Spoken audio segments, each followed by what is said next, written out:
domingo, né? Essa semana que a gente faz memória, faz lembrança do segundo domingo da Quaresma, vamos pedir a Deus que Ele nos fortifique e nos faça como Abraão, a exemplo de Abraão, que nos torne seguidores e pessoas dignas de atender o seu chamado, e como Abraão, saibamos ou consigamos doar tudo aquilo que Deus nos pede. Afinal, Abraão oferece o próprio filho em holocausto para Deus. Deus não aceita, mas ele oferece. Então, nesse pensamento, esta visão voltada ao atendimento do chamado de Deus, vamos todos juntos pedir: Pai nosso, Está no céu, santificado seja o vosso nome. Venha a nós o vosso reino. Seja feita a vossa vontade, assim na terra,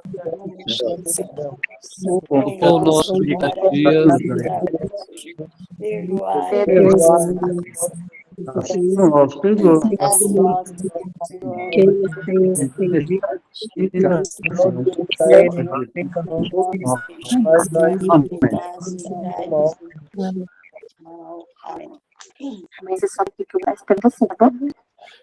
então estamos reunidos em nome do Pai, do Pai, do Filho e do Espírito Espírito Santo.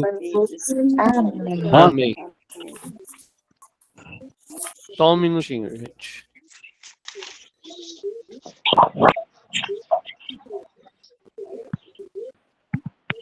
Você tá bom? Você me ama também? Vamos nos amar sempre. Vamos fazer inveja com um monte de gente, né? Vamos lá. Vamos lá. Nós estamos agora na segunda semana da Quaresma, né? Então é uma caminhada que vai progredindo para chegar no tempo da Páscoa, né? Então agora vamos começar essas leituras, né? Pensar, refletir essas leituras para que nós consigamos nos preparar melhor para o tempo da Páscoa. Quem faz aí a primeira leitura? Leitura do livro do Gênesis. Naqueles dias, Deus pôs Abraão à prova. Chamando-o, disse: Abraão, e ele respondeu: Aqui estou. E Deus disse: Toma teu filho único, Isaque, a quem tanto amas. Dirige-te à terra de Moriá e oferece-o ali em holocausto sobre o monte que eu te indicar. Chegados ao lugar indicado por Deus, Abraão ergueu um altar, colocou a lenha em cima, amarrou o filho e o pôs sobre a lenha em cima do altar. Depois estendeu a mão, empunhando a faca para sacrificar o filho. E eis que o anjo do Senhor gritou do céu, dizendo: Abraão, Abraão. Ele respondeu: Aqui estou. E o anjo lhe disse: Não estenda a mão contra teu filho e não lhe faças nenhum mal. Agora sei que temes a Deus, pois não me recusaste teu filho único. Abraão, erguendo os olhos, viu um carneiro preso num espinheiro pelo chifre. Foi buscá-lo e ofereceu-o em holocausto no lugar de seu filho. O anjo do Senhor chamou Abraão pela segunda vez do céu e lhe disse: Juro por mim mesmo, oráculo do Senhor, uma vez que agiste deste modo e não me recusaste teu filho único, eu te abençoarei e tornarei tão numerosa tua descendência como as estrelas do céu e como as areias da praia do mar. Teus descendentes conquistarão as cidades dos inimigos. Por tua descendência serão abençoadas todas as nações da terra, porque me obedecestes. Palavra do Senhor. Graças a Deus. Graças a Deus.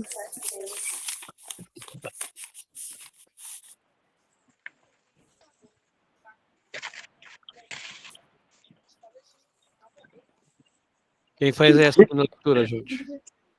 Leitura da carta de São Paulo aos Romanos. Irmãos, se Deus é por nós, quem será contra nós? Deus que não poupou seu próprio filho, mas o entregou por todos nós, como não nos daria tudo junto com ele? Quem acusará os escolhidos de Deus?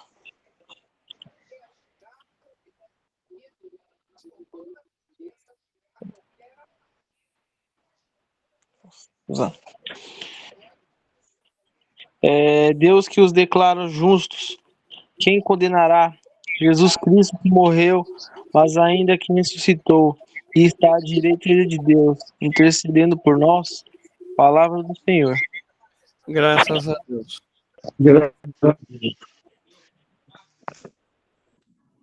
Pode ler, seu Zé. Quer ler, Neide? Não, pode ler. Tudo bem. Pode ler. Naquele tempo, Jesus tomou consigo Pedro, Tiago e João e os levou sozinhos a um lugar à parte, sobre uma alta montanha, e transfigurou-se diante deles. Suas roupas ficaram brilhantes e tão brancas como nenhuma lavadeira sobre a terra poderia alvejar. Apareceram-lhes Elias e Moisés. Estavam conversando com Jesus. Então Pedro tomou a palavra e disse a Jesus: Mestre, é bom ficarmos aqui. Vamos fazer 3 tendas, uma para ti, outra para Moisés e a outra para Elias. Pedro não sabia o que dizer, pois estavam todos com muito medo. Então desceu uma nuvem e os encobriu com sua sombra. E da nuvem saiu uma voz: Este é o meu filho amado, escutai o que ele diz.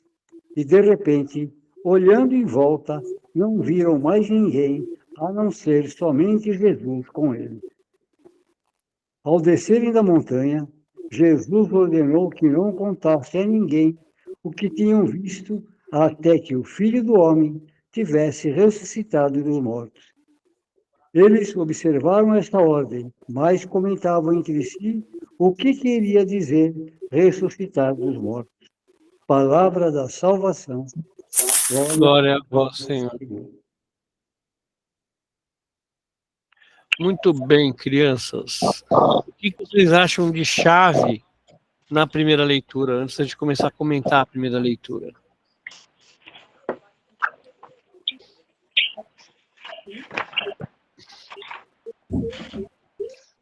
Legal. Acho que primeiramente é a questão de Abraão, né? Abraão, por ser aquele servo de pôr até o seu próprio filho, igual Deus fez com Jesus Cristo, por um sacrifício, tipo, por ele respeitar tanto que acabou até, né, querendo fazer, acho que da mesma forma, né, como um respeito, né, no caso.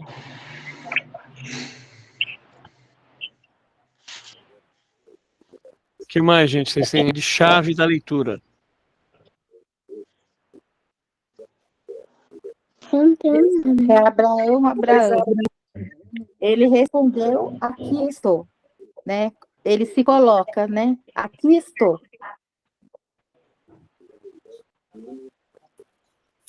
O versículo 6.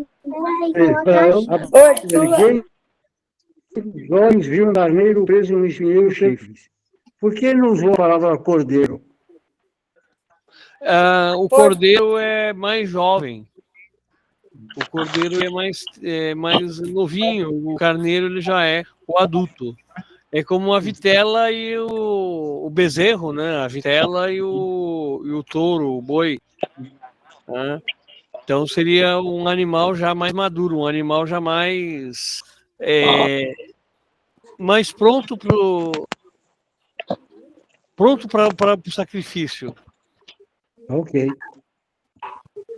Por tua descendência serão abençoadas todas as nações da terra, porque me obedeceste.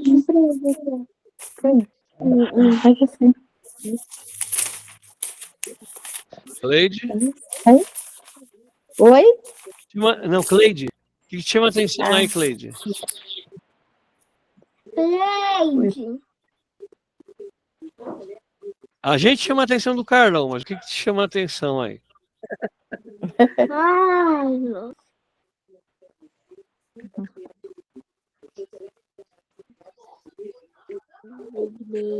Pelo modo que Abraão agiu, aí Deus A abençoou. ação de Abraão. A ação de Abraão, Deus abençoou toda a descendência dele e que seria a maior descendência como as estrelas do céu e como as areias do mar. Muito bom.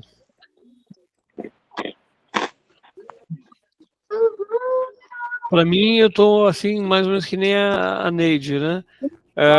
O que me chama a atenção nessa leitura? Aqui estou. Ele está pronto a servir, independente do que vai acontecer, da forma que vai acontecer. Agora vamos pensar na leitura em si. Senhor José, o senhor costuma fazer os resumos da vida? Nos dê o ar da sua fala. Só falar aqui, ó, o Miguel falou assim, que achou as leituras muito legal e aplaudiu todos nós no final, quando nós falamos. Maravilha. Ele fez assim, ele fez uhul! Aqui, Deus não quer mais sacrifício humano. Ele propõe um cordeiro para a imolação, né? Antecipando o envio de outro cordeiro, que é Jesus, também filho único. Deus sempre vem em socorro de quem confia nele e obedece. Porque é engraçado, eu falei na dúvida por causa dessa simbologia. O cordeiro, que ele evita o sacrifício, depois no Evangelho ele entrega o próprio filho para o sacrifício. O cordeiro que vem salvar todo mundo. Mas isso é mais para frente. Aham. E Deus testa a nossa fé também? Oi? E a nossa fé também é testada? Sim, constantemente. Nós somos convidados a avaliar, a pensar a nossa fé a cada momento. Sim. O que mais, gente? A gente tem na primeira leitura aí de chave, de importante. Como é que vocês entendem essa primeira leitura? Qual o sentido do sacrifício de Isaac? Por que Isaac precisa ser sacrificado? Por que Deus pede Isaac em sacrifício? Ele quer uma prova vamos supor, de desprendimento de Abrão. Testar a fé dele, até que ponto vai a disposição de ouvir a Deus. Né? O que mais, gente?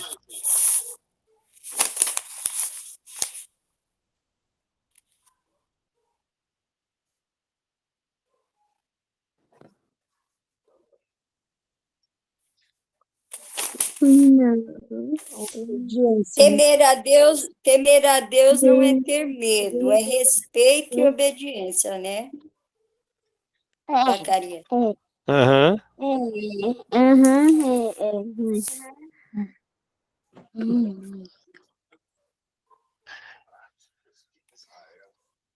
Uma pergunta. Por que o filho? Qual é a relação, essa relação forte de Abraão com Isaac? É o único filho de Abraão? Não. Eu sei. Mas era um filho que de quem o casal, ele e a Sara não esperavam mais. A idade, a infertilidade. Aham. Mas não era o primeiro filho, foi o filho de Agar. Ismael, né? Ismael, filho de Agar. Exatamente. Porque, assim, E por que o filho, né? Por que o filho? Porque assim, o filho é o amor assim perfeito da mãe, é o amor maior da mãe, né? Então assim, você vê o quanto que ele, né? Não sei se é temer a Deus, né? Mas o respeito. Olha, eu dou, né? Ofereço meu amor maior. Tá, mas se a gente for pensar, gente, eu entendo o que você está colocando, concordo. A nossa sociedade hoje coloca o pai numa posição em que ele cuida do filho. Mas nós estamos falando de uma sociedade pré-cristã, numa sociedade pré-romana, numa sociedade de 1800, mais de 1.800 anos atrás, quase 3.000 anos atrás. Né? Então é uma sociedade em que o filho ele não tem esse sentido todo de pertencimento ao pai. Né? A questão, aí parando um pouquinho, saindo um pouquinho do texto e indo um pouquinho na parte mais, num quadro um pouco mais amplo. Quando a gente tem o sacrifício de Isaac, a gente vai ter que refletir sobre os costumes da região, os costumes das tribos, dos nômades, das pessoas que frequentavam essa terra e que sacrificavam vidas humanas para os deuses. Quando você pega o sacrifício de Isaac, nada mais é do que uma história, uma construção para falar assim, não, peraí, você não pode sacrificar outro ser humano, nem o seu filho, nem ninguém. O sacrifício humano não pode acontecer. O sacrifício humano deve ser substituído por um outro tipo de sacrifício. Tá? Então, a gente fala assim, o filho Isaac, né, filho de Abraão. Tá, mas antes de Isaac, Abraão teve Ismael. E antes de Ismael, ele teve outros filhos que não são relacionados na Bíblia. Porque, na realidade, eles não mantinham relações ou não mantinham filhos só com a esposa. O filho, o Isaac, é filho da esposa que ele amava. Mas isso não significava que ele não tivesse filhos com outras escravas, com outras, existe até mesmo a função de concubina. Por quê? Porque na realidade você precisava de mão de obra. Então você tinha vários filhos, e lembra, já comentei com vocês, a questão da biologia. O óvulo é caro, biologicamente falando. O espermatozoide é barato. Então o homem produz milhares de espermatozoides a cada 3 ou 4 horas. A mulher produz um óvulo por mês. Então, o cara que precisa de uma grande força-tarefa, de uma grande força de trabalho, ele precisa ter vários filhos para poder trabalhar no meio. E aqui nós estamos falando de uma relação de nômades. Então, eles não eram estáveis, parados, cultivando, parados, trabalhando, não. Eles eram nômades, eles andavam. Então, você precisava de gente para controlar os camelos, de gente para fazer as coisas, de gente para carregar água, né? E ficavam, às vezes, 2, 3, 6 meses num lugar e depois iam para outro. Tá? O que acontece com Isaac, o sacrifício de Isaac, é um exemplo dado para mostrar que Deus não tem como desejo o sacrifício humano. Mas, tradicionalmente, todo ser humano sacrifica para sua entidade um outro ser humano. Isso a gente vai ver entre os fariseus, entre os... Ai, meu Deus, me fugiu o nome. O povo que ocupava a Palestina antes dos judeus, né? Nós vamos ver isso com os maias, com os astecas, com os nossos próprios índios. Tá? Era muito comum o sacrifício humano, tanto em lendas quanto na vida. Como depois também, nós vamos ter, até mesmo nas cruzadas, a questão do sacrifício humano, onde a pessoa se sacrifica pela causa da igreja. Quando nós estamos lá, que a gente enfrenta acordar de madrugada para ir para uma celebração, nós também estamos oferecendo um sacrifício humano em prol da nossa relação com Deus, da nossa relação com a igreja. A própria leitura que eles vão fazer, mas eu só vou ler às 18 horas. Tá bom, mas você está doando o seu trabalho, você está doando a sua vida, você está doando um sacrifício em prol de Deus. Não é um sacrifício de vida, mas também é um sacrifício. E o que isso tem a ver com a quaresma? Tem a ver com a nossa reflexão, a mudança do nosso comportamento. Afinal, nós vamos continuar sendo alheios à vontade de Deus ou vamos abraçar esse projeto como Deus nos oferece? Deus nos entrega, você, olha, eu estou dando para vocês o direito de vocês fazerem. Eles podem ou não fazer, mas eu estou dando para vocês o direito de fazer. Então, essa construção de relacionamento, entidade, indivíduo, que é o que a gente chama de religião. Então, quando Deus fala assim para Abraão, não, você não vai matar teu filho. Ele não está falando, você não vai matar Isaac. Você, povo, não vai matar mais ninguém em nome de Deus. Porque Javé deu a vida e ele não quer a vida sacrificada dessa forma. Então, para ele fazer essa transferência de ideia, ele tira o ser humano e no lugar do ser humano ele coloca o cordeiro, ele coloca a pomba, ele coloca o bode, ele coloca o boi. Eram todos animais oferecidos no templo para agradar a Deus. Se a gente for pensar bem, o templo de Jerusalém na época, até a época de Jesus, ele era um grande açougue, uma mistura de açougue, igreja e churrascaria, por assim dizer. Então, ele não era uma igreja como nós temos hoje, no nosso modo convencional. Ele era algo mais voltado, como se fosse um banco, um açougue misturado com banco. Então você tinha os grandes sacrifícios que eram realizados lá no templo, metade da carne era queimada em oblação, a outra metade ficava com os sacerdotes. Se a gente pegar lá o tempo do Êxodo, do Levítico, nós vamos ver que os levitas não receberam terras na divisão.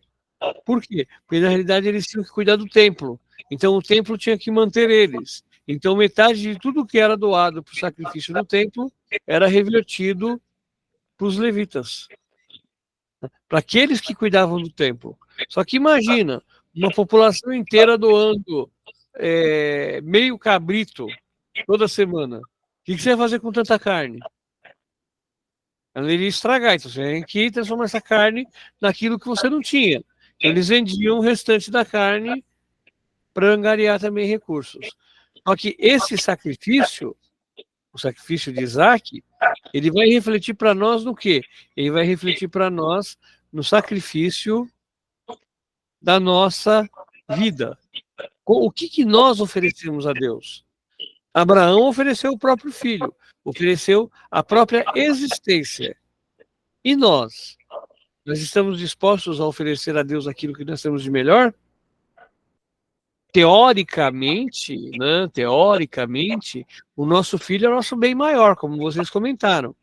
Tá certo que nós estamos refletindo aqui um texto de 2000 e tralalá, ou um fato que pode ter ocorrido em 2600, 2800 a.C., com uma sociedade de 2023 depois de Cristo. Então, quer dizer, nós temos também essa variação aqui, né? Mas como nós vamos olhar isso? A nossa sociedade, até hoje, o filho, perdão, o filho, até hoje, é mais valorizado pela mãe do que pelo pai. Nós temos muito mais mães que dariam a vida pelo filho do que pais que dariam a vida pelo filho. Como nós temos vários pais que nem querem tomar conhecimento da existência do filho. Eles abandonam mulher, filho, abandonam tudo e vão embora. Isso é uma inversão desse sacrifício de Isaac. Porque esse filho, para eles, não é o seu bem mais valioso. E é onde você acaba cometendo ou ocorrendo esse tipo de falha. Falha de fé, falha de sociedade. Porque lembre, a gente fala assim do pecado. Mas o que é pecado? Pecado é uma relação social. Durante um tempo, o cheque sem fundo foi considerado pecado. Hoje nem cheque a gente tem mais, quem dirá sem fundo. Né? Então, tudo isso são coisas que a gente vai... a relação social vai mudando com o passar do tempo. Sacrificar crianças na época do sacrifício de Isaac era algo comum, que Deus vem quebrar. E hoje, o que nós precisamos fazer para quebrar esses grilhões de sacrifício, esses grilhões que nos aprisionam uma relação fechada, obscura, triste, que destrói a nossa própria vida? Isso tudo a gente tem que estar refletindo. Certo? Mais alguma coisa? Zacarias,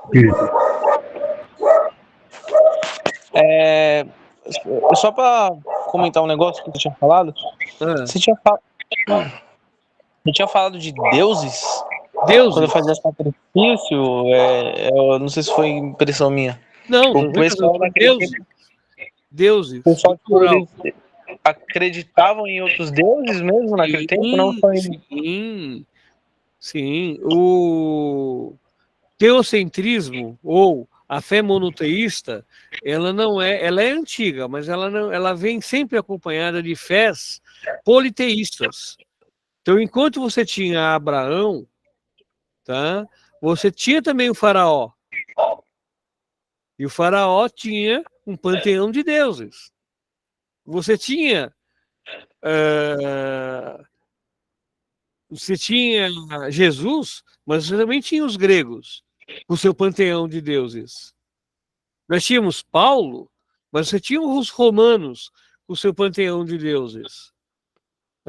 Os próprios judeus, eles tinham Javé como o Senhor, como o Deus poderoso.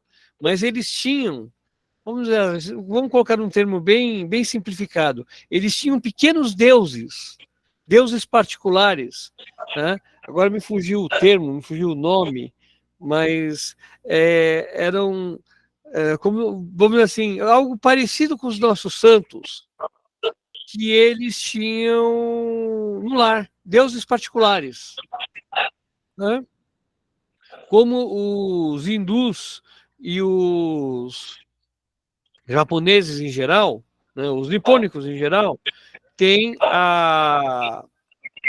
o culto aos seus antepassados. Eles não têm, por exemplo, o povo japonês, eles não têm Deus. Eles não têm nenhum Deus. Isso você pegando como fé o budismo. Pegando como fé o budismo. Eles não têm Deus. Buda não é Deus. Buda é profeta. E a partir de Buda, eles têm... Eu me fugiu também o nome, que Buda era um príncipe, né? A partir de Buda, você tem todos os ancestrais que você deve honrar. Mas para esses povos antigos, por exemplo, entre outros, a gente tinha um que eles chamam... Normalmente você vê, a gente escuta Baal. Baal é um termo usado para identificar um deus, mas ele era, a palavra Baal significa Senhor. Então, o termo Baal também é usado para identificar o próprio Deus de Javé, o próprio Deus Javé, o próprio Deus judeu. Vai falar, seu José.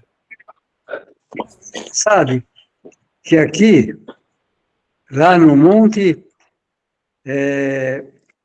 Deus aparece e confirma: eis aí o meu filho amado, certo? Uhum. Por que esse missal romano, aí depois de 2000 e tantos anos, Jesus, que também é Deus, Na realidade, essa discussão ela é um pouquinho mais antiga, né? Chamou a atenção isso, porque em todas as passagens você vê Jesus, o Filho de Deus, esse é meu filho amado, e agora o missal romano vem e põe que Jesus, que também é Deus. Esse também é Deus, que ele é o próprio Deus, então o outro Deus não existia. Não, é assim, seu José, o missal... Mas O dá missal dúvida, né? não, a Santíssima Trindade, ela é discutida desde o Concílio de Trento, tá? Desde o Concílio de Nicéia, desculpa. Desde o Concílio de Nicéia. Então, você vê que tem o creio niceno-constantinopolitano, né? Que ele fala o quê? Gerado não... como é que é? É gerado não concebido. Então, mostrando que Jesus é filho de Deus. Sendo filho de Deus, é parte de Deus. Tá? Ora, mas o que acontece?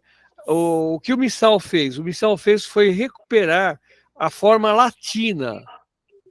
Em latim, tá? Você tem essa construção no texto. Agora, lembrem sempre o seguinte: a língua ela não é um ser, mas ela é como se fosse viva. Tá? Ela vai mudando no passar do tempo. Então, palavras que para nós hoje são estranhas, há 400, 500, 600 anos atrás, eram consideradas palavras normais, eram entendimentos normais. Jesus, vou pegar um exemplo bíblico. Jesus fala assim, falam para Jesus, mas a sua mãe e os seus irmãos estão lá fora. O que a gente entende? Que Maria teria tido mais filhos. O que o dogma da Imaculada Conceição nos fala? Que Maria só teve como filho Jesus. Mas espera aí, a própria Bíblia fala, a sua mãe e seus irmãos estão lá fora. Então, se a sua mãe e seus irmãos estão lá fora, ele teve mais filhos. Só que a língua hebraica, primeiro problema, a língua hebraica é uma língua pobre. Tá? Principalmente o hebraico, o aramaico antigo, é uma língua pobre. Eles não tinham, por exemplo, palavras para identificar primo, cunhado, irmão, enteado. Tá? Para eles, todas as palavras eram irmão. Qualquer parente próximo era irmão. Então, quando você tem essa construção, sua mãe e seus irmãos estão lá fora, você já teria, primeiro ponto, essa que você vai ter na construção da linguística antiga, tá? A palavra irmão como identificadora de todos os parentes próximos da pessoa. Segundo ponto, essa é uma das teorias. A segunda teoria, José teria se casado com Maria para lhe dar uma vida digna, mas ele já seria viúvo.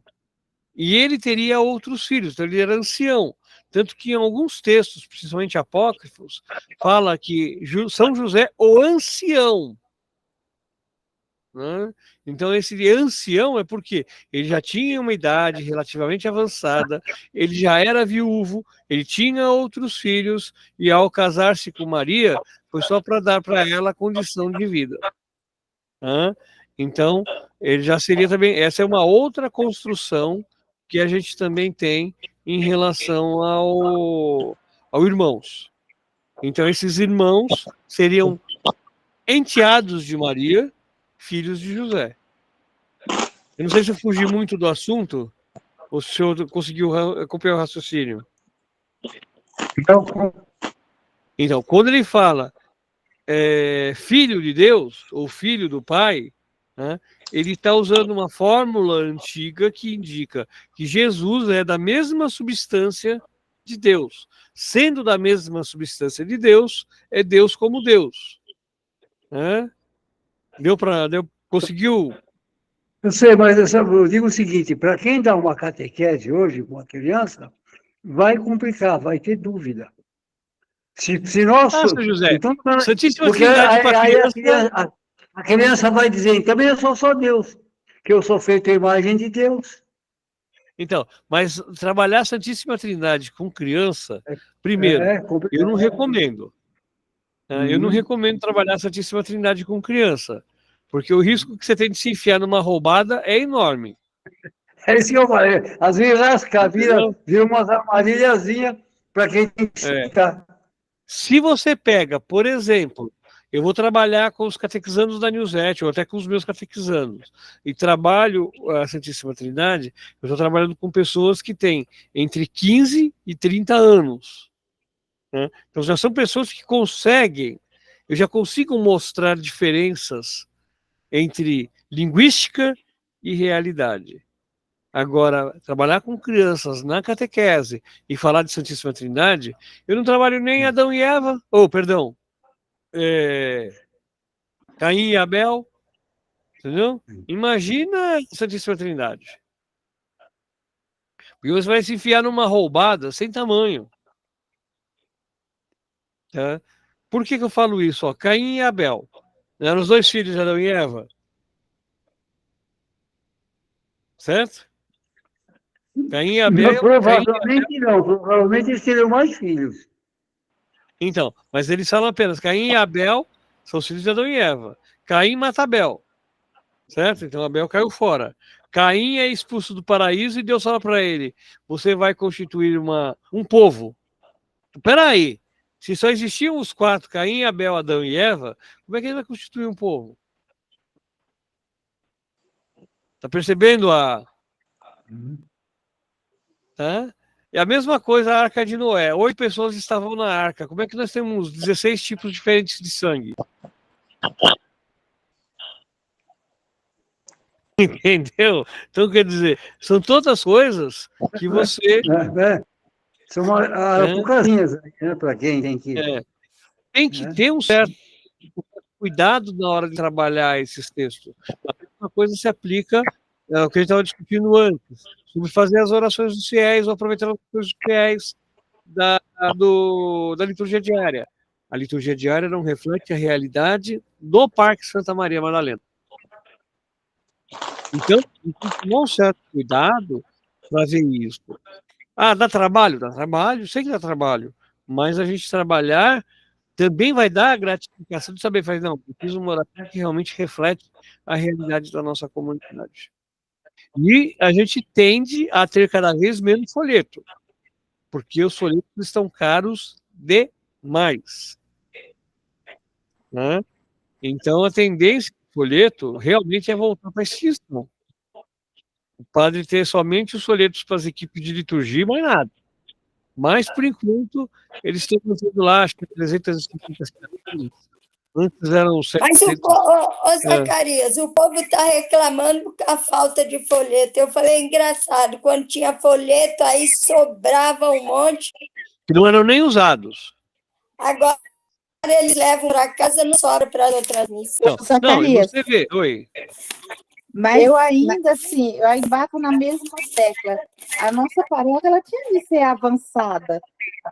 Porque, assim, não dá para colocar um reto. Lógico que dá. Sabe, naquela parte ali, onde está aquela parede ali, porque sempre, quando se precisa, as pessoas... tem gente que coloca. Então, entendeu? Quando vai dar palestra. Precisaria se pensar. Mas, assim... Isso é algo... porque, assim, só opinião. Pode falar. Só opinião. Ali no grupo, tem o grupo de canto, certo? Aí você precisa ter como é que fala? Um notebook ali. E hoje todo mundo tem um notebook. Certo? Na realidade, para refletir lá. Dependendo do tipo de projetor que você usar, você só precisa de um celular com Bluetooth. Isso, é verdade. Não precisa nem de notebook. Mas o problema é o seguinte, gente. São coisas... assim, eu fico refletindo. Nós temos tantas comunidades pequenas. Você vai ali para o lado da Juta, você vai ali em Guarulhos, que eu já fui muito em Guarulhos, né? Tem pequenas comunidades, mas todas têm um reto. Então, não, e pensa assim, ó, a gente tem um problema, nós temos um problema de concepção da igreja. A igreja foi concebida para imitar o altar original, quando Madalena foi criado.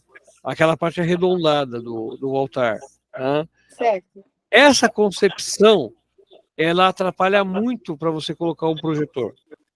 Porque ou você teria que colocar o projetor deslocado da lateral por conta dos leitores de um lado, ou deslocado. O mais fácil seria deslocar ele para o lado ali de onde ficam os ministros da Eucaristia.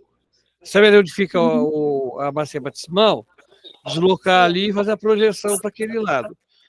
Tá? Por quê? Porque daquele lado eu não tenho microfone, eu não tenho leitor, eu não tenho nada. Né? Mas seriam coisas de se pensar, de se fazer. Tal. Mas, por hora, a gente não tem essa ferramenta ainda. Agora, o uso do folheto, ele é muito relativo. Mesmo porque você vê um monte de gente com isso aqui na mão, e quando você vai ver a resposta, quando você vai ver a resposta, ninguém responde. Assim, igual, ó, domingo na missa das 18, eu estava no quarto banco. A gente consegue perceber quantas pessoas deixam o folheto ali embaixo, naquele banco que tem, né? E ninguém olha. Só na minha frente tinha 5 pessoas. Todas estavam com o folheto, mas porém nenhum na mão. E não respondem. Não respondem a parte litúrgica. Então, quer dizer, de que adianta o folheto? Para mim acompanhar a leitura. Não, peraí. Você tem que acompanhar a leitura primeira. O ideal do folheto é para a gente fazer isso que nós estamos fazendo agora. Você discutir leitura, você discutir liturgia, você discutir... Isso aqui é o ideal do folheto. Facilita do que você tem que ficar procurando na Bíblia. Mas... Ô Zacarias, mas dizem que a gente não deve acompanhar as leituras no folheto. Você tem que ouvir e não ler. Você deve acompanhar com os ouvidos e com a sua atenção. E não ficar acompanhando com o olho. Não, por isso que eu estou falando, o ideal do folheto é isso que nós estamos fazendo agora. É você discutir as leituras. E não você acompanhar elas no momento da leitura. Só que a gente acaba acompanhando. Agora, para que serviria o folheto? Para nós termos as respostas litúrgicas. Então, por exemplo, como é que eu vou responder? Qual é o momento que eu vou acabar a oração coleta?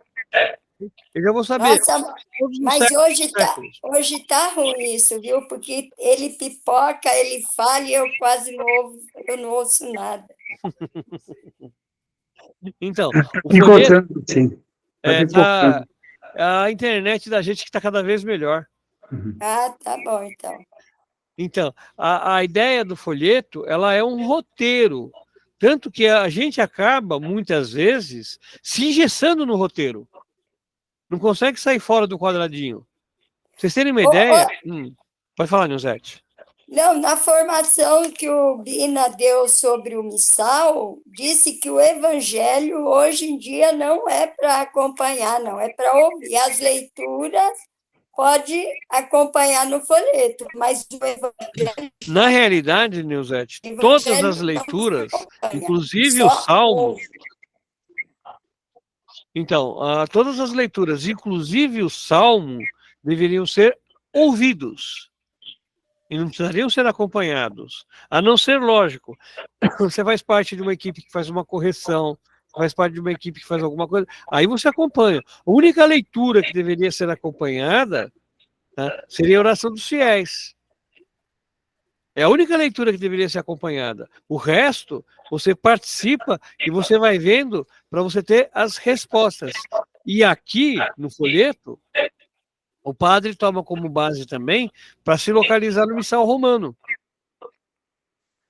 Né? Porque com base muitas vezes no folheto, ele vai achar o missal romano. Oi.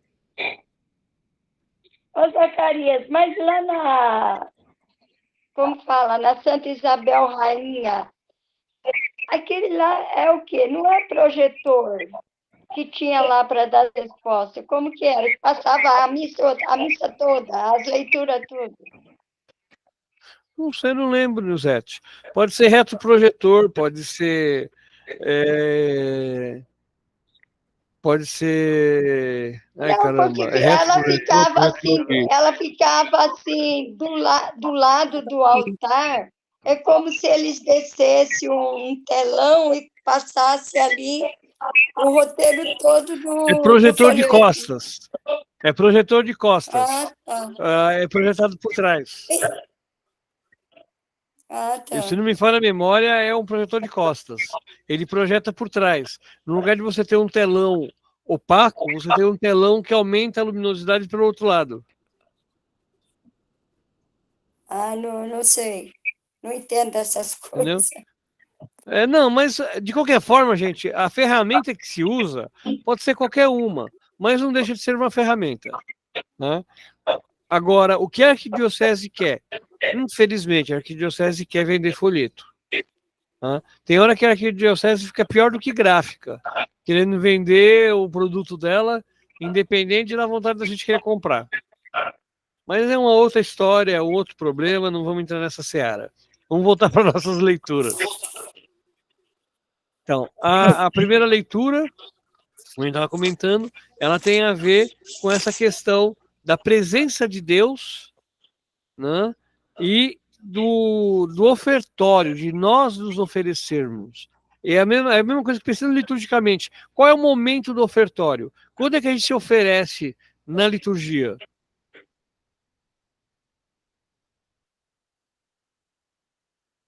Quando é que vocês se oferecem na liturgia? É na página das oferendas, né? É na doxologia. Lá na consagração, no final da consagração, naquela partezinha, na última parte da consagração, antes de começar a comunhão, por Cristo, com Cristo e em Cristo, a vós, Deus Pai Todo-Poderoso, na unidade do Espírito Santo, toda a honra e toda a glória, por todos os séculos dos séculos, e a gente responde o amém. Nesse momento, nós estamos fazendo o nosso ofertório. Né? Só que a gente acaba ignorando isso. Por que esse é o ofertório? Presta atenção. Por ele, com ele. A Neide caiu da reunião. E nele, dentro dele. Né? E na unidade do Espírito Santo, que é o amor que une pai e filho. Então é nesse momento, na realidade, que a gente faz a nossa verdadeira doação, nosso verdadeiro ofertório. E não é no momento lá, nenhum deles. A oração da coleta, a gente faz as coletas dos desejos que nós vamos apresentar a Deus. No momento do ofertório, nós oferecemos aqueles dons, ou aquilo que nós podemos doar, né? E Deus nos oferta o seu Filho amado, que é o momento do início da consagração, e no final, nós nos doamos, a exemplo de Abraão. Só que muitas vezes a gente faz essa oração de coração fechado. Fala, Nilzete, você está querendo falar? Ô, Zacarias, mas numa formação que tivemos no Belém, o padre Bina falou o seguinte, que nós nos... é a apresentação da comunidade, tá certo. Ele fala assim que aquela procissão lá, que onde vem as âmbulas e as galetas, deveria ser obrigado em todas as missas, porque ali está apresentando a comunidade e a Deus. E ele fala assim, gente, tem que fazer isso nas paróquias, nas igrejas. E a gente, você vê, momento. nós estamos perdendo procissão de entrada, nós estamos perdendo procissão de ofertório, nós estamos perdendo procissão da palavra, a procissão da Bíblia, nós estamos perdendo tudo. Ô Zacarias, mas acontece que para fazer essas procissões tem que ter liberdade, não podemos falar, ó, tem 1 minuto para você fazer tal coisa. Não, você tem que elaborar, você tem que preparar, você tem que... Então... Só que muitas vezes a gente acaba, por conta da própria relação social, você acaba ignorando todo o restante. Né? Você acaba... E aí a gente percebe... A gente percebe, assim, que parece que vai passando os tempos, aí vai se tornando, parece uma coisa assim... as pessoas já vão com pressa para a igreja. Entendeu? Antigamente a gente usava muito cartaz, a gente usava Nossa, é muita coisa. Hoje em gente dia Aquela não coisa, fazia muitas era a edições, presença da Coisa interativa, comunidade. né? Então, é a presença da comunidade, exatamente o que o Matheus acabou de falar, é a criatividade, o criativo. Nós estamos perdendo a nossa própria identidade a favor de uma identidade social. Eu A lembro que até sociedade está dando a regra. eu acho que na Santoscar e naquela do Elba tinha aquela área kids das crianças que eu participava também. Tipo assim, as crianças já naquele momento estavam brincando, tudo, só que ao mesmo tempo elas estão fazendo desenhos sobre, por exemplo, algo que estava acontecendo na quaresma. Então sempre tinha algo relacionado, né? Tanto das crianças, quanto os adultos, né? Pode falar, seu José. Mas aí, nesses rituais, tudo, as paróquias esbarraram num problema, né? Falta de padres. A gente percebe em muitas, né, missas que o padre tem uma certa pressa, que ele vai sair daqui e já vai para outra comunidade e tal, entendeu? Então você pode ver que eles querem mais sintetizar a coisa, mais rápido. Talvez o grande problema seja essa falta de padres. Então eles estão Eu diria para o senhor, seu José, que é um problema de fartura.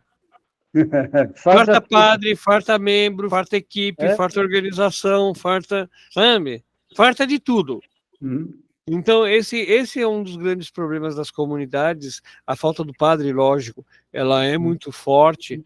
E o que o senhor José falou é muito presente. Agora, nem tanto que a gente está com o vigário, mas pensa bem, gente. Vamos pegar o exemplo do padre Anísio, que vai pelo menos esta semana e talvez a outra, ele vai passar nesse sufoco, celebrando uma missa às 7 da manhã, uma outra às 8h30, outra às 10, né? Aí, beleza, aí vai celebrar outras 18. Mas, poxa, peraí, entre as 7 e as 8h30 tem 1h30 para celebrar a missa e chegar na outra comunidade.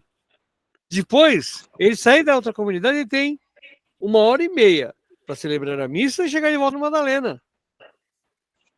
Então, quer dizer, é corrido. Isso que o senhor José falou é bem lembrado, né?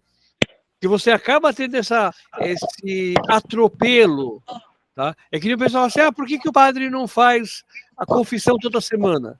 Poxa, espera aí, ele é sozinho. Quer dizer, ele era sozinho, né? Então agora não, agora ele tem um outro, ele tem um vigário, então eles conseguem dar uma... Mas ainda assim, vão enfrentar muito problema, inclusive problemas de adaptação da própria comunidade. Né? Agora, qual é a missa que a gente consegue trabalhar um pouco mais de liberdade? É a missa das 10 ou a missa das 18. A missa das 10, por quê? Porque terminou a missa das 10, o padre vai descansar, vai almoçar, tal. Terminou a missa das 18, ele vai descansar. Então, são as duas missas que você consegue ter um pouco mais de liberdade. Mas a missa das 7, por exemplo, é aquilo que o senhor já falou, é uma corrida contra o relógio. Até os cantos é cortado. Você vai tudo ali, ó.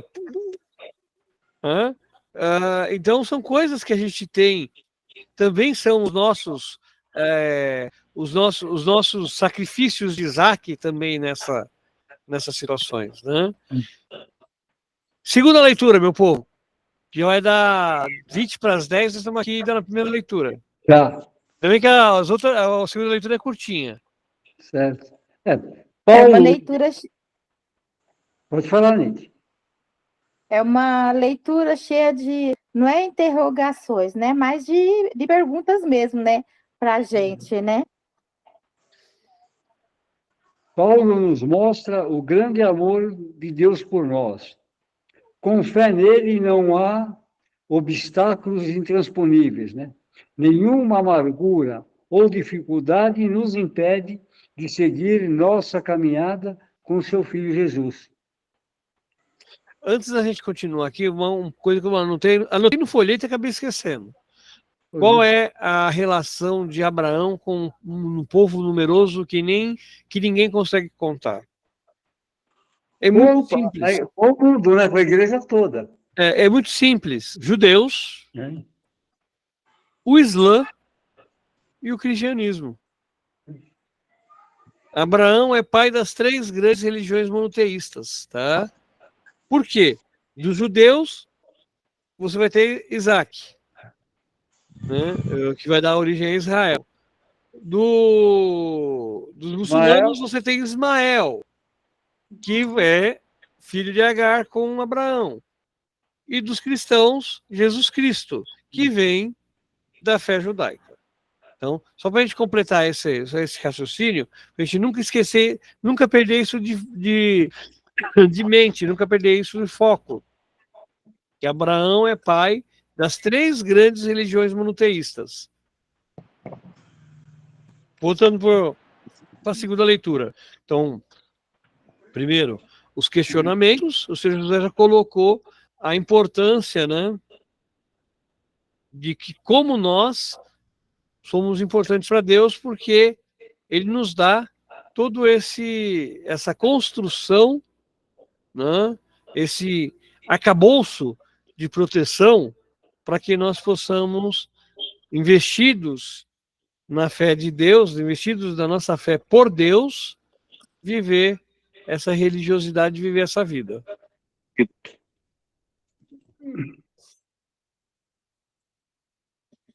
Mais alguma coisa aí, gente? Quem acusará os escolhidos de Deus? Exato. Quem acusará os escolhidos de Deus? Como alguém pode acusar quem Deus deu liberdade, né? Aí a gente fala assim, não, mas eu conheço o fulano do ciclano, vizinho do papagaio do periquito, que é ateu. Isso a gente discute muito sobre isso. Porque é ateu. Tá, então o ateu não tem fé? Não, o ateu tem fé. O ateu tem plena fé de que Deus não existe. A mesma coisa, você fala assim, mas por que hoje está tão em moda o candomblé, a umbanda, principalmente o candomblé? Porque é uma solução simples. Como o espiritismo não kardecista, embora o kardexismo seja o mais forte, seja o mais presente, e muitos misturam tudo num balaio só, o próprio Allan Kardec admitiu a impossibilidade da ressurreição, da reencarnação de um indivíduo em outro. Senão faltariam corpos ou sobrariam almas. Uma das 2 coisas não vai fechar nunca. Tá? Mas o espiritismo assim mais comum, prega a existência da reencarnação, ou seja, eu morri, vou pegar o exemplo esqueci o nome dela, meu Deus, da cantora, gente, que a gente estava falando agora há pouco. Nair? Vou pegar o exemplo da Nair. A Nair morreu, não tem problema. Daqui a alguns meses, daqui a alguns anos, ela está reencarnando em outra pessoa. Isso é uma solução fácil. O ser humano gosta de soluções fáceis. Então, falar assim, não, vou reencarnar, é uma solução fácil para quem tem que enfrentar a morte, para quem tem que enfrentar uma doença, para quem tem que enfrentar alguma coisa. Então, a reencarnação é uma forma fácil de você ver isso. Eu não preciso me preocupar com nada. Ora, mas aí vamos pegar então o texto bíblico e olhar o que acontece com Lázaro e o rico. O rico está sofrendo e Lázaro está, vamos dizer assim, acomodado na mesa com Abraão. Nenhum dos dois ressuscitou. E qual que é a resposta de Moisés para o rico quando ele fala então manda esse aí, ó, o Lázaro, de volta para falar para meus irmãos. Seria a reencarnação. Não, seus irmãos têm toda a história, toda a Bíblia, todos os profetas para entender essa solução. E que não é simples. E isso que Paulo veio nos trazer nessa carta aos Romanos. Se Deus é por nós, quem será contra nós? Agora, nós somos por Deus? Eu diria que essa é a grande pergunta que nós devemos fazer. Nós somos por Deus ou nós somos por nós mesmos? Essa é a grande chave, tá? A gente tem que estar sempre pensando, poxa, peraí, como é que a coisa vai andar, como é que a coisa vai funcionar se eu, sabe, se eu parar, eu vou perder o foco, tá? Eu vou perder o foco, eu vou perder o ganho, vamos dizer assim. Diga, seu José. Não, porque é engraçado. Houve algum momento que a igreja aceitou a reencarnação, Zacarias? Não, Nunca. não. A igreja, ela sempre pregou a ressurreição. A reencarnação, ela é comum em vários cultos, inclusive dos egípcios. Os egípcios acreditavam numa reencarnação, mas não na reencarnação no modelo, vamos dizer assim, adotado mais popularmente por nós. Eles acreditavam numa reencarnação do tipo, o cara reencarnar, mas num outro plano. Tá? Tanto que eles se preocuparam tanto com o caminho da morte que esqueceram de deixar as histórias da vida, né? Eu faço a pergunta porque, se em algum momento houve, porque quando Jesus pergunta para os discípulos lá, quem dizem que eu sou? Ah, uns dizem que o Senhor é a reencarnação de Batista, outros que o Senhor é a reencarnação de Moisés. Aí é que me dá dúvida. Mas essa reencarnação que eles colocam seria uma continuação. Seria uma continuação da ação daquele profeta, que é a mesma coisa que a gente vai ver no Evangelho daqui a pouquinho. Valeu. Então é uma reconstrução. Pode falar, Neide. Eu já ia perguntar, cadê a Lourdes? Aí eu vi ela passando lá atrás de você. Acabou de sair da reunião da escola de HTPC. Eita, vida de professora. Vida de professora. É complicado, viu? É complicado mesmo. Então, a nossa a visão simplicista, né? É muito mais fácil eu simplificar e tentar atender a minha necessidade. Para que eu vou me preocupar se eu posso, sabe? Então eu não preciso me preocupar com ser bom, eu não preciso me preocupar com atender as necessidades do irmão. Por quê?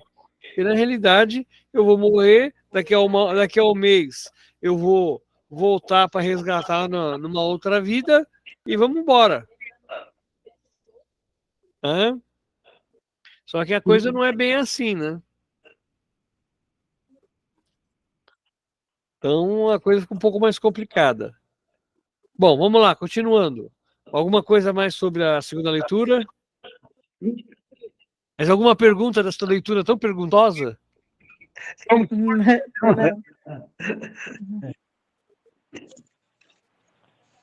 Ô, Zacarias. Pois não, Matheus. Aqui nessa parte onde que eles fazem as perguntas, né? Aqui, ó. Quem acusará o escolhido de Deus? Quem condenará? Tipo, aqui no caso, essa pessoa aqui que está fazendo a pergunta aqui. É que a gente tem sempre um trecho, né? É uma perícope do texto original. Tá? Paulo está escrevendo para uma comunidade tentando levantar dúvidas que a própria comunidade tinha. Tá? Essa não é uma comunidade paulina. Como eu já expliquei várias vezes, a gente repete de novo, não tem problema nenhum. Essa comunidade, a comunidade dos romanos, deve ter sido criada por Priscila e Áquila, 2 judeus cristãos, missionários, que foram para Roma e lá eles criam a comunidade dos cristãos romanos. Só que quando Nero assume o poder, ele expulsa todos os judeus de Roma. Então eles voltam para Israel. E lá eles contam da comunidade dos romanos, como os romanos aceitaram a Boa Nova, como os romanos aceitaram a proposta do Evangelho, e isso instiga Paulo, que Paulo queria conhecer essa comunidade. Só que ele vai para lá preso, ele não vai para lá liberto. Aí dizem as más línguas que quando ele estava lá, ele foi solto uma primeira vez, então ele deve ter conhecido essa comunidade mais profundamente, e de lá ele teria ido, também dizem as más línguas, eu não estava lá, ninguém fotografou, ninguém me mandou um WhatsApp ou mesmo um cartão postal, né? Mas dizem as más línguas que ele foi até a Espanha, usando o caminho, chamado o tradicional caminho de Santiago de Compostela. Então, ele teria ido até a Espanha. Quando ele volta da Espanha, ele é preso novamente e morto, isso por volta do ano 64. Então, Paulo teria sido preso por volta do ano 53, 54, e aí ele fica preso uns 3 ou 4 anos, é solto, ele vai até a Espanha, quando ele volta da Espanha, no ano 62, ele seria preso novamente e aí condenado e morto. Né? Que é mais ou menos a mesma época em que matam Pedro. Os dois morrem quase ao mesmo tempo. Só que Pedro, de acordo também com a tradição, morre crucificado de cabeça para baixo, porque ele não era digno de morrer como mestre, e Paulo, por ser humano, foi decapitado. Né? Já de idade bastante lançada para os padrões da época. Perto dos 50. Né? Mais alguma coisa, meu povo? Minha parte, ok. O meu também. Deu para esclarecer, Matheus? Ah, sim, obrigado, Zacarias. Deu sim. Não, tranquilo. Então é importante a gente entender essa logística, né? Paulo, se a gente pensar Paulo enquanto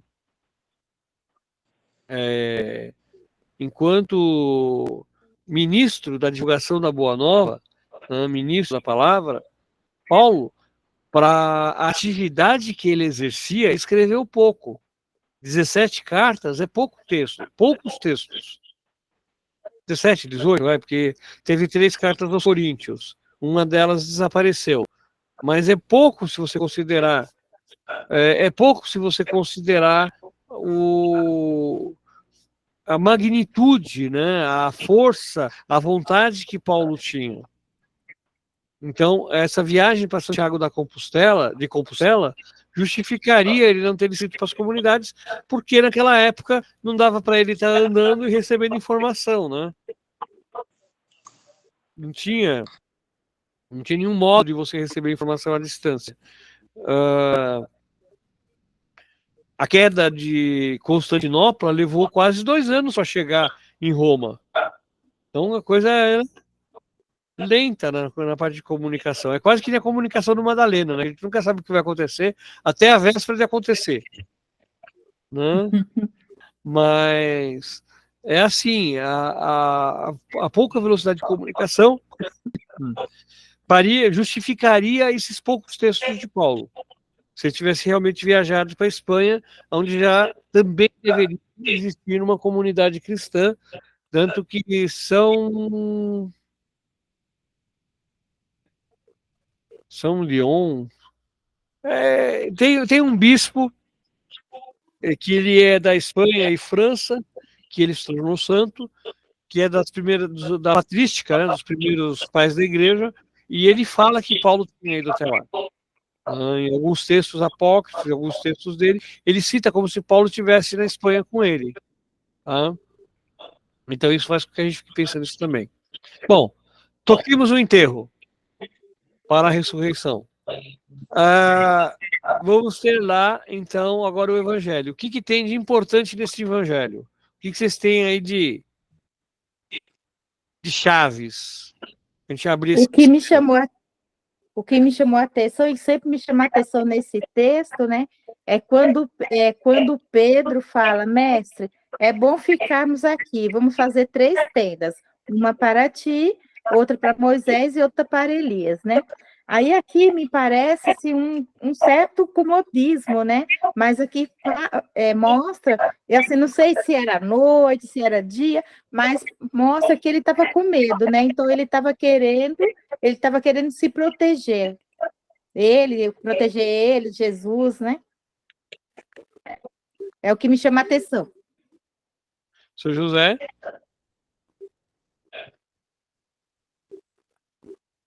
Isso tem a ver depois com a festa das tendas, Zacarias, não. dos judeus? A festa das tendas, ela é o Pentecostes.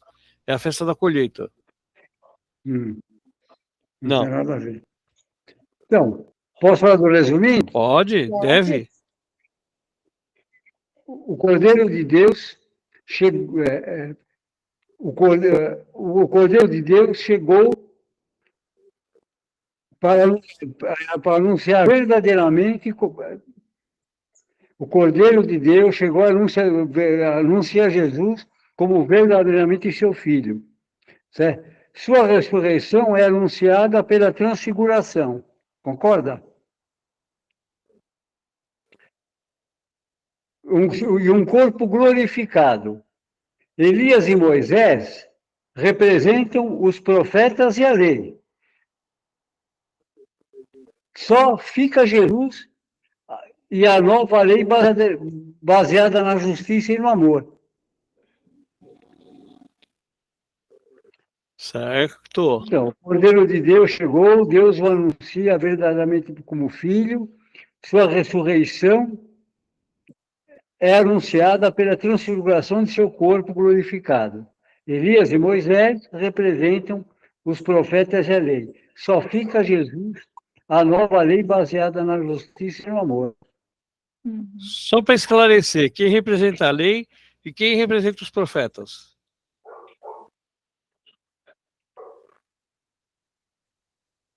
O profeta é Elias, Moisés a lei. Tá vendo? Então, tem que fazer assim para ver se o aluno está prestando atenção. Exatamente. Você tem a transfiguração, na transfiguração você tem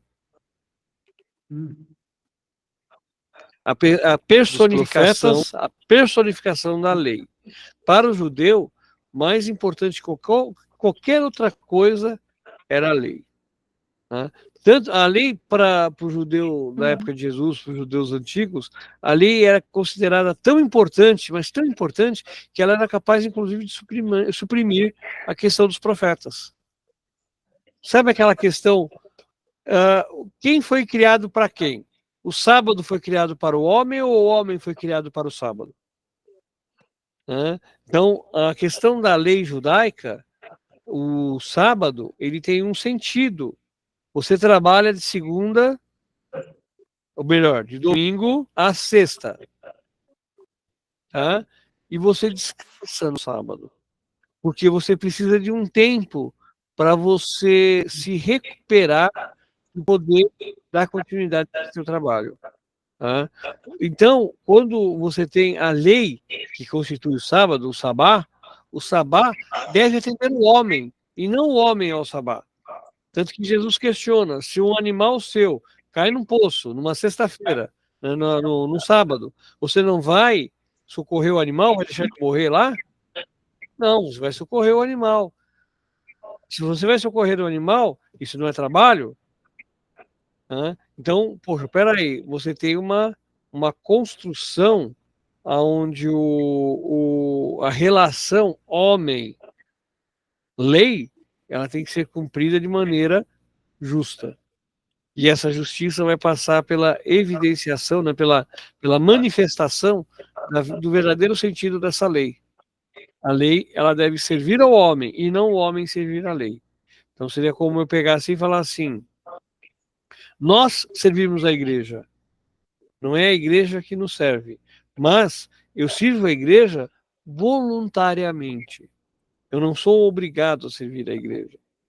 Não existe ninguém aqui atrás da gente com um revólver falando você vai para a liturgia, com um revólver você vai fazer a leitura, te obrigando a fazer. Não, você vai voluntariamente. É uma escolha sua.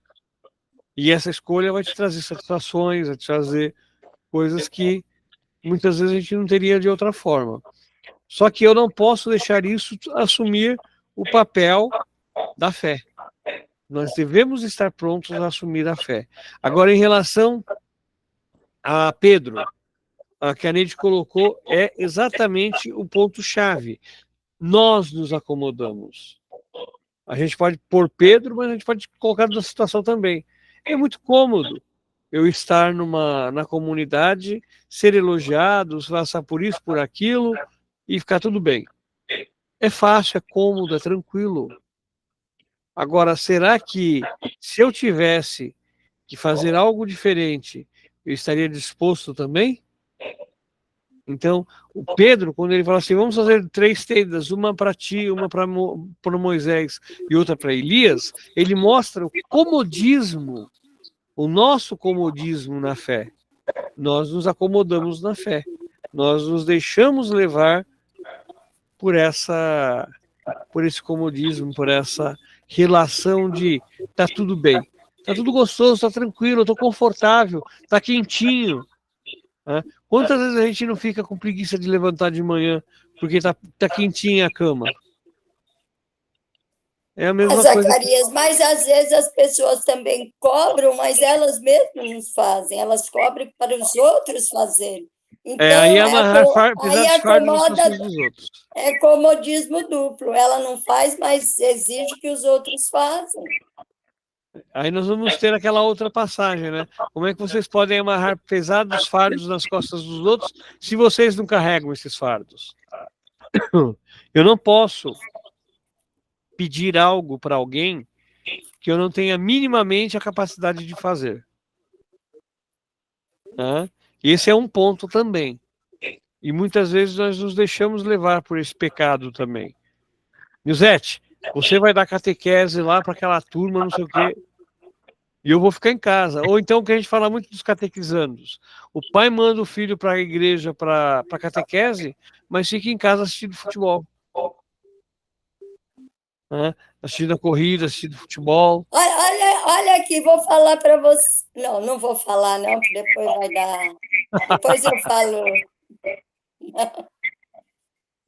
Zacarias, diga. Não vou falar. O padre, ele fala na missa da madrugada, né, das 5 horas, que também para a gente também, assim, por causa das pessoas que acordam na madrugada, vão trabalhar, o sofrimento de acordar de madrugada para ganhar o seu pão, aí a gente também está lembrando dessa parte também, acordando de madrugada, lembrando daqueles que acordam de madrugada para trabalhar.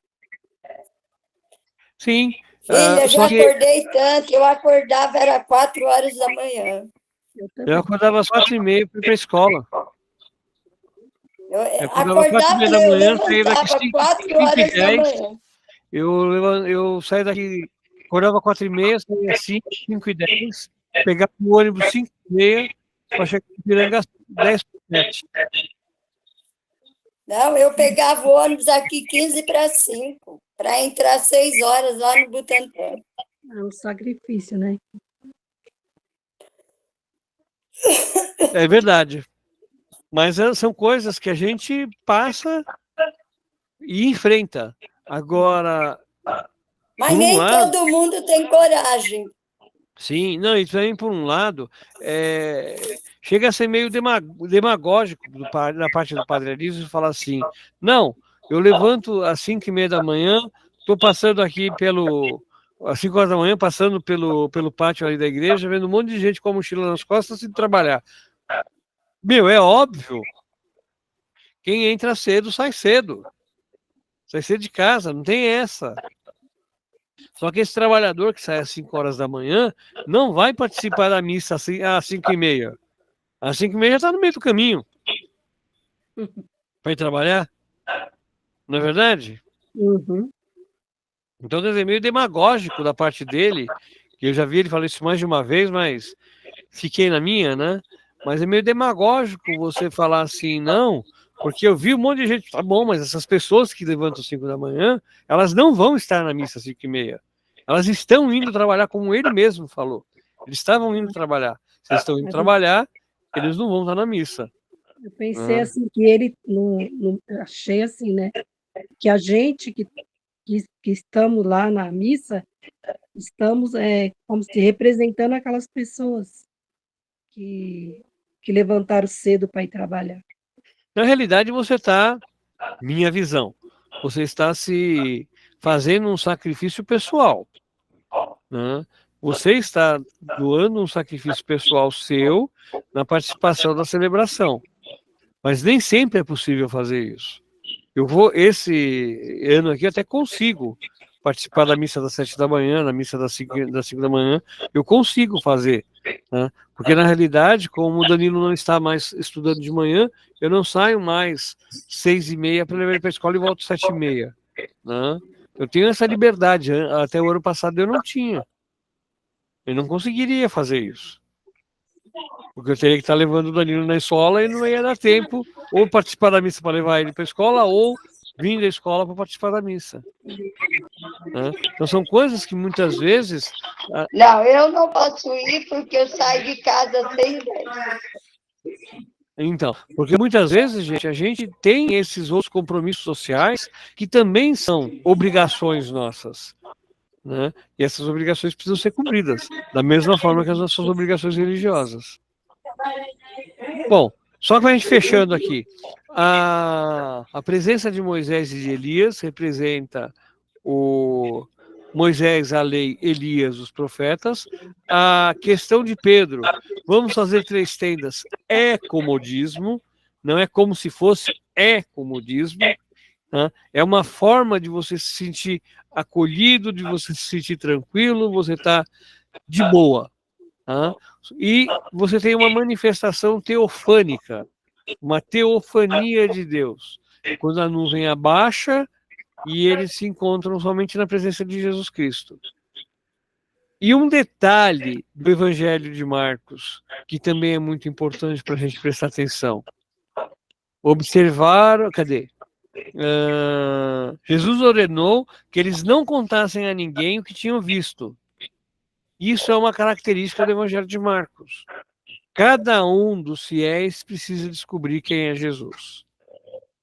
Isso é característica exclusiva do Evangelho de Marcos. Você não vai achar...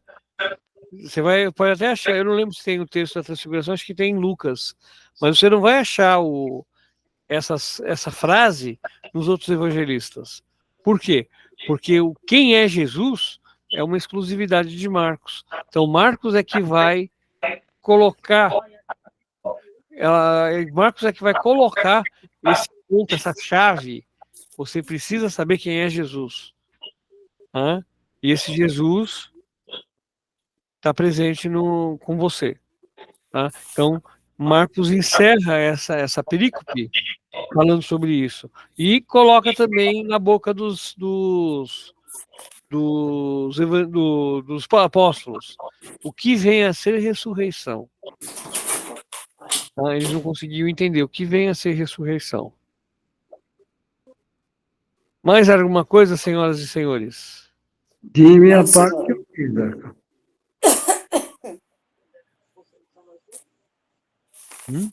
Não. Nada mais a discutir? Então podemos fazer a nossa oração final? Sim. 10h13? Vamos pedir à Virgem Maria que nos ordene, nos oriente a seguir os caminhos de paz, os caminhos de vida, os caminhos que levam não para a cruz, porque a cruz só representa sofrimento, mas que levem principalmente para a ressurreição, para saber que Cristo estará presente conosco no momento da Páscoa. Ave Maria, cheia de graça, o Senhor é convosco. Bendita sois vós, mulheres, bendito é o fruto do vosso ventre. Santa Maria, Mãe de Deus, rogai por nós, pecadores, agora e na hora de nossa morte. Amém. Amém. Estamos reunidos em nome do Pai, do Filho e do Espírito Santo. Amém. Fiquem em paz e que o Senhor nos proteja. Um forte abraço para todo mundo. Boa noite. Beijão a todos. Boa noite. A Luz mandou um abraço para todo mundo, viu? Um abraço. Obrigado, boa noite. Boa noite. Tchau, meninas.